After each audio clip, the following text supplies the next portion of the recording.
Hi, my name is Nia. Welcome to my channel. In this video, I am working on a return client. She is getting a backfill and a redesign. She came in and I've already filed down her design. So if you can see like hints of green on her nails, that's what that was. We had like a green acrylic on there from the last design. I didn't think it was important to take it all the way down because the tip is already so thin. And I didn't want to file through the tip. Remember, it's just a redesign. She's in for a fill for the most part at like 2 to 3 weeks. I've already refiled and filed down. Now I'm applying primer and dehydrator like I normally do. 1 layer of dehydrator, 2 layers of primer, and then I'm going to go in with my Young Nails Core Clear to give her basically her infill or her backfill. So if you see, I'm only applying that acrylic to the cuticle area of her nails. I've already in the process of filing off that old design, filed off any lifting that was there that I saw.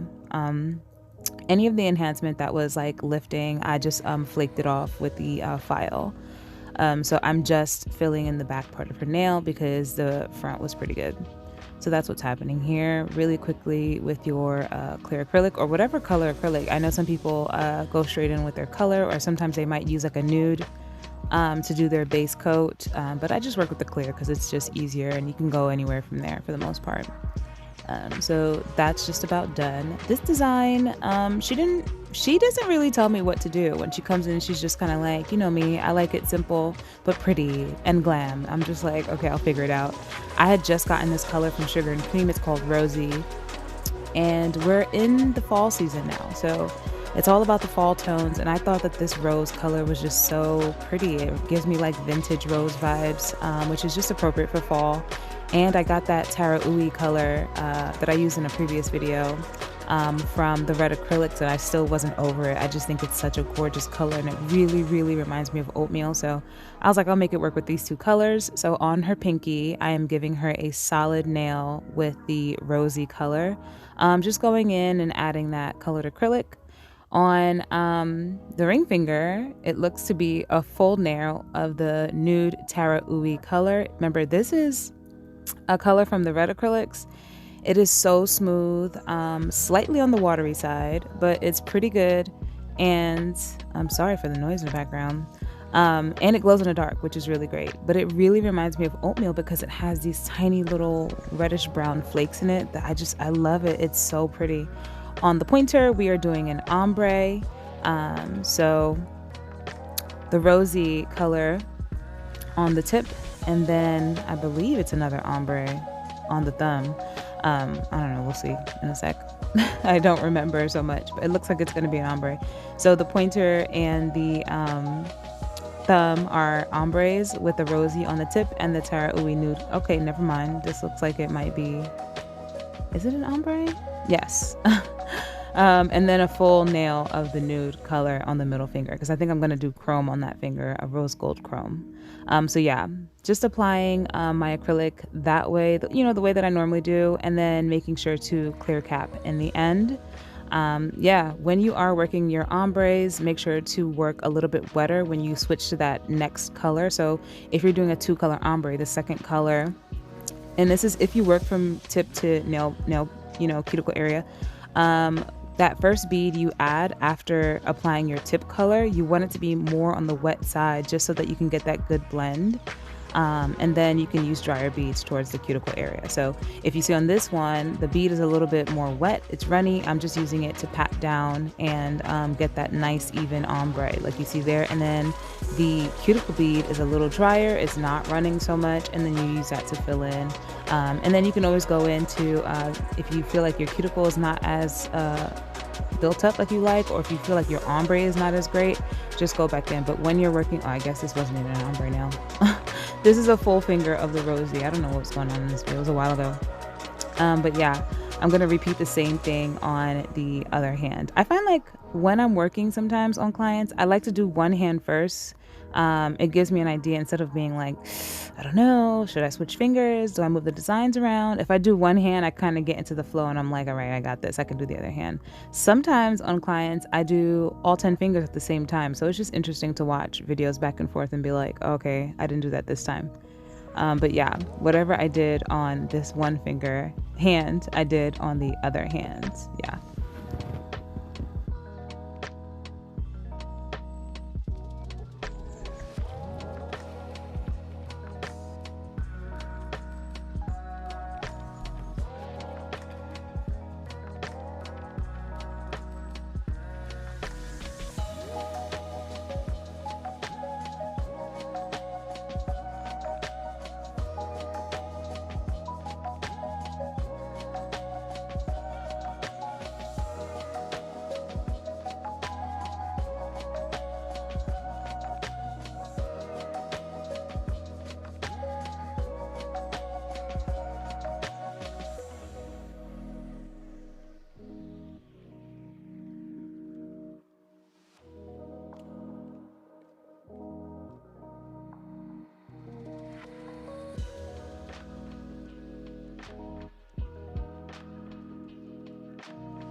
And now I'm getting the Young Nails Core Clear to Clear Cap, just as normal.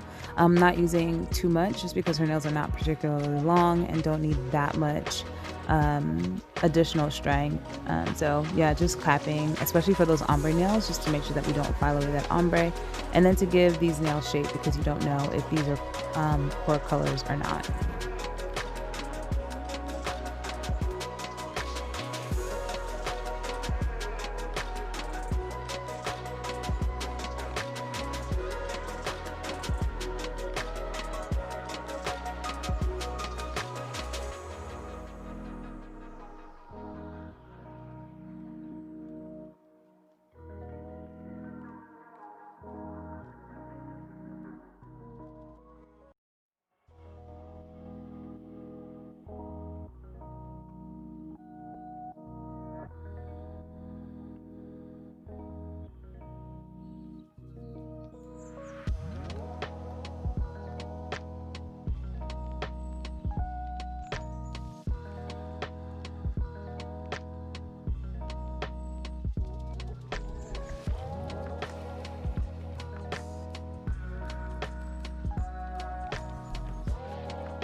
And now it's time to file.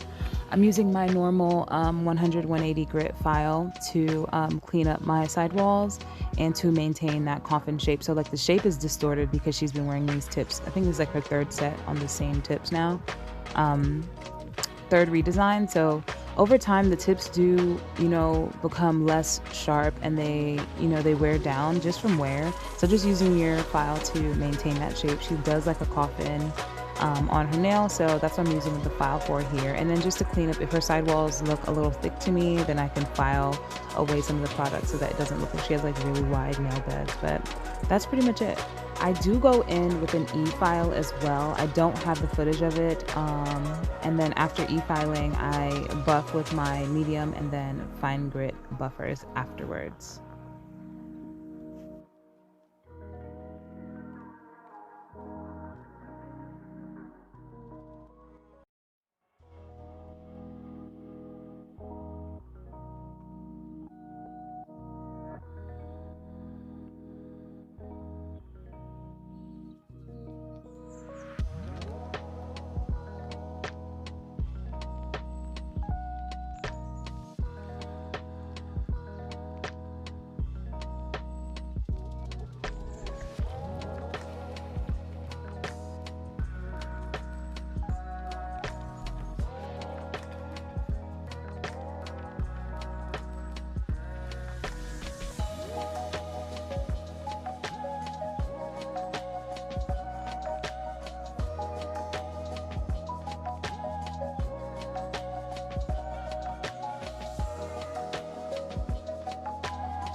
So I don't really know what happened, but it seems like I lost the footage of me e-filing and buffing. So after cleaning off her nail with some alcohol, it's time to add the extra bits. I'm going in and adding bling to 2 of the fingers. This is the Two Guys Gel No White Top Coat bling gel, and I'm going over that with a glossy top coat also by the Two Guys. When you're applying your top coat, whether it's matte or glossy, especially if it's matte, over bling gel, it's important to just float the gel on top. Like, don't press very hard into the gel because you're just gonna mix it around, especially if it's a matte top coat. Your top coat won't end up being matte. You'll see like streaks of glossy coming through. So just float it over the bling gel. And if you see, I didn't apply the bling gel all over the ombre finger, just over the area where I knew the bling was going to be. So I'm using Crystal AB rhinestones that I got from Amazon and some Swarovski rhinestones. These brown or copper colored rhinestones are the Swarovski, and then the AB are just regular glass rhinestones that I got from Amazon. And then I'm using rose gold caviar beads because I love me some caviar beads. They just make everything, they just bring everything together. They're just so cute. I love them. So I'm going to be doing a 3D flower on the ring finger that I'm working on now. So I'm just adding the center of the flower with AB stones around it and then caviar beads in between the stones. I know it's not sharp here, so you can't really see. It's like out of focus. But yeah, I did that there. And I leave it, don't cure, because remember I did apply the bling gel and top coat to that pointer finger as well. So after applying the beads to the ring finger, I apply my stones and beads to the pointer finger and then have her cure for 60 seconds while I work on the other hand.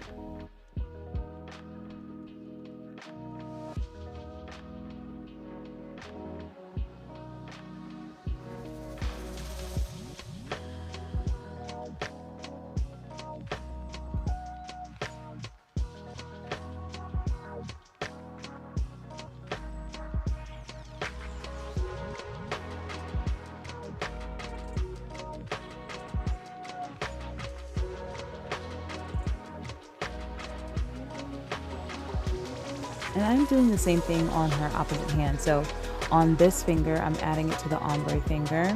Oh, it looks like I swapped the fingers around actually. So this nude nail is gonna get the 3D flower. So I'm adding bling gel to pretty much the whole nail. On the pinky, I added the bling gel mainly to the cuticle area just because I know that that's where I'm gonna add the bling. After that, I'm going in and floating the glossy top coat over it. I am not pressing very hard. You just want to kind of float it to give it like another layer of adhesion. So when you stick those gems and caviar beads into it, it kind of sinks into the gel. And that's how I usually get a good stay for my beads and rhinestones. So I'm using a wax pencil to just apply the rhinestones in the same way. And don't forget to wipe your sidewalls so that you can maintain that nice crisp shape that you worked on during your filing. So one big Swarovski rhinestone, and then AB rhinestones and rose gold caviar beads.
And then for the rest of the fingers, I'm just going in with that glossy top coat on all of the other nails.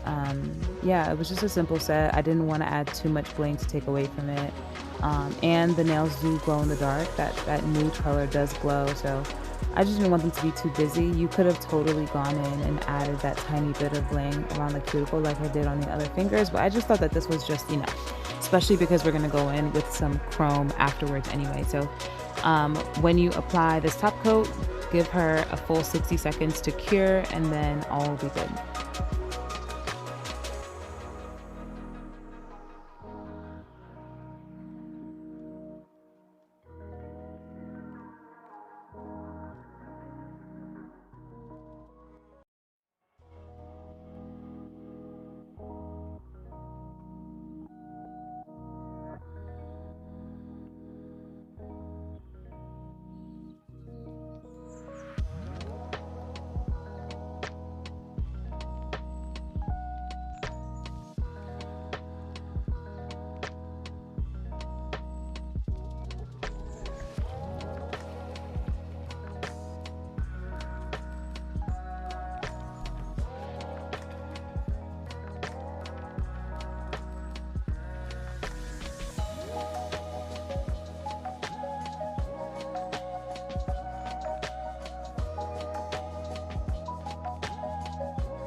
So I don't know if it was because I just did a chrome design on another client, but like I was really feeling this rose gold chrome. I was like, I gotta get some chrome on this nail.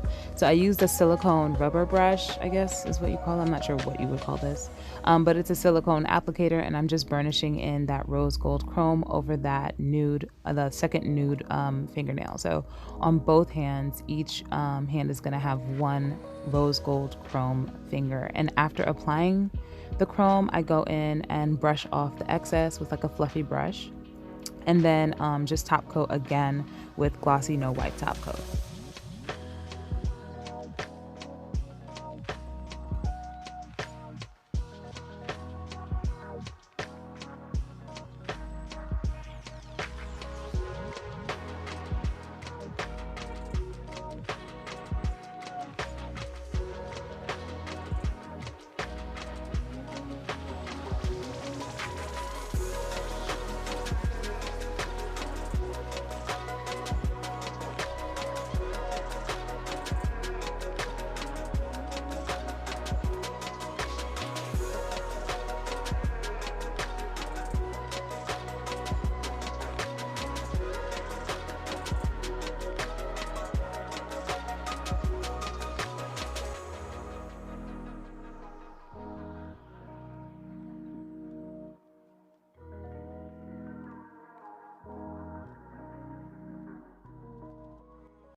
And again with the 3D flowers, I'm really feeling 3D flowers right now. They just, I don't know, I've been doing it a lot on clients.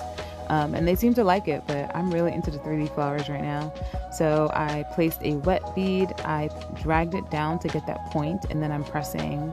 And what works for me is just making sure that my brush is not wet when doing 3D flowers, and to not work petals next to each other. So like I did that petal on the bottom, I'm gonna go towards the top so that that bottom petal has enough time to dry and has the space to kind of do its thing. Because if you do the petal next to it, it'll most likely bleed. I'm using the rosy color, and I love this because when you press into the petal, it kind of fades the color a bit, so you can see the nude color kind of through the flower, which I think was just cute. Yeah, just pushing it up to where you place those rhinestones and caviar beads, and it's a pretty look. I liked it a lot. She was surprised. She liked it, I liked it. I think that's all that matters. One thing I might consider doing is like dipping the wet bead into the chrome powder at least, so that we have like a different kind of look on the petals. But other than that, I think the look came out really, really pretty.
So this is the final petal on the other finger.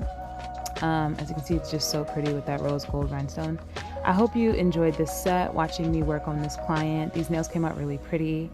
Don't forget to like this video if you can, subscribe if you want to see more from me, and I'll see you in the next one. Bye.